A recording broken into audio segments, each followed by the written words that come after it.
అసెంబ్లీలో అడుగు పెట్టాలంటే ప్రజలు ఓట్లేసి గెలిపిస్తే ఎమ్మెల్యే అయిపోతే అసెంబ్లీకి వెళ్ళిపోవచ్చు అనుకుంటాం కానీ కొన్ని పరిస్థితుల్ని మనం విశ్లేషించుకోవాలి. ఒకటి, మానసిక పరిస్థితి సరిగా లేని వ్యక్తులు, మెంటల్ సర్టిఫికేట్ నిజంగానే కలిగినటువంటి వ్యక్తులకు అసెంబ్లీ ప్రవేశం ఉందా? వాళ్ళ మానసిక పరిస్థితి బాలేనప్పుడు ప్రజల కోసం అక్కడ కొన్ని సమస్యలపై చర్చించాలి, కొన్ని అంశాలపై చర్చించాలి, చట్టాలు చేయాలి. ఇలాంటి చోట మానసిక పరిస్థితి సరిగా లేని వాళ్ళు ఉండొచ్చా? Point number 1. మా బ్లడ్ వేరు, మా బ్రీడ్ వేరు అని చెప్పడం ద్వారా జాత్యహంకారం, ఇది రేసిజంకి సంబంధించింది. ప్రజలందరినీ సమానంగా చూడాల్సిన చోట ఒక ఎమ్మెల్యేనే నేను వేరు, ఈ ప్రజలంతా చాలా తక్కువ, మిగతా జనమంతా తక్కువ, మా కులం కాదు, మా ఫ్యామిలీ, మేం మాత్రమే వేరు, మా బ్లడ్ వేరు, మా బ్రీడ్ వేరు అని చెప్పడం జాత్యహంకారం కిందకు వస్తుంది.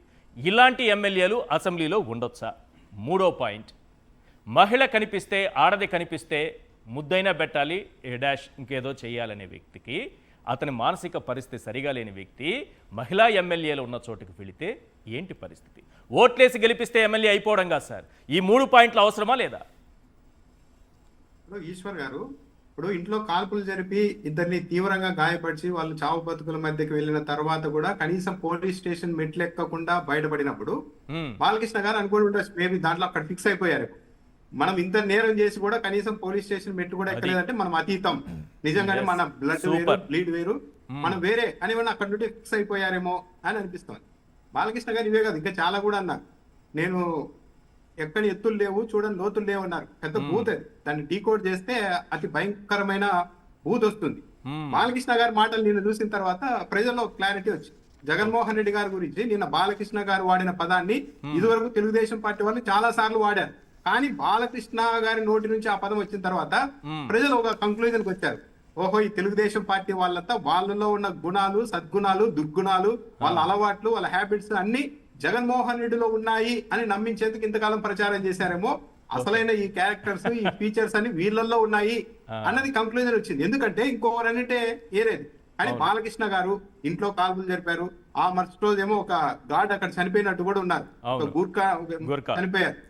ఆ తర్వాత ఎక్కడ పడితే అక్కడ కొట్టడాలు, ఏది అమ్మాయిలు కనిపిస్తే అది చేయాలి, ఇది చేయాలని అనాలు, ఎక్కడ ఎత్తులు లేవు, చూడండి లోతులు లేవు, అలగా జనాలు.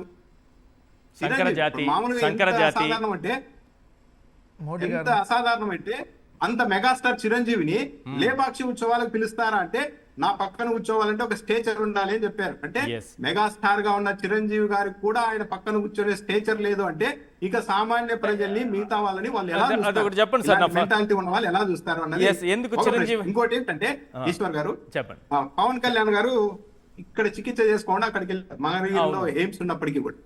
చంద్రబాబు నాయుడు గారు ఏమో రేపోమన్నాడో దీని మీద ఇంకో స్టేట్మెంట్ కూడా ఇవ్వచ్చు. మన ఏపీలో హెల్త్ సెక్టర్ చాలా ఇబ్బందిగా ఉంది, జగన్మోహన్ రెడ్డి టైంలో హాస్పిటల్ కూడా కట్టలేదు, చివరకు మన డిప్యూటీ సీఎం గారు జ్వరం వస్తే ఇక్కడ వైద్యం చేయించుకోవడానికి హాస్పిటల్ కూడా లేదు, అందుకే నేను మెడికల్ కాలేజీలన్నీ ప్రైవేట్ పరం చేస్తున్నాను అని ఇక్కడ కూడా సంక్షోభంలో కూడా చిన్న అవకాశాన్ని ఎదుర్కొనేలా కూడా స్టేట్మెంట్ ఇవ్వచ్చు. పవన్ కళ్యాణ్ గారు ఇప్పటికైనా ఎందుకు తన అన్నను అలా మాట్లాడారు అన్న దానిపైన ఏదో ఒక యాక్షన్ ఉండాలి. ఇప్పుడే బాలకృష్ణని వెళ్ళి కొట్టమనో లేకుంటే ఆయన అసెంబ్లీకి రాకుండా చేయమనో కాదు, కనీసం ఇటువైపు నుంచి స్పందన ఉండాలి. ఇంత మ్యూట్ గా ఉండడం అన్నది సొంత అన్ననే అవమానించుకోవడం అవుతుంది. ఈ విషయాన్ని పవన్ కళ్యాణ్ గారు గుర్తుపెట్టుకోవాలి.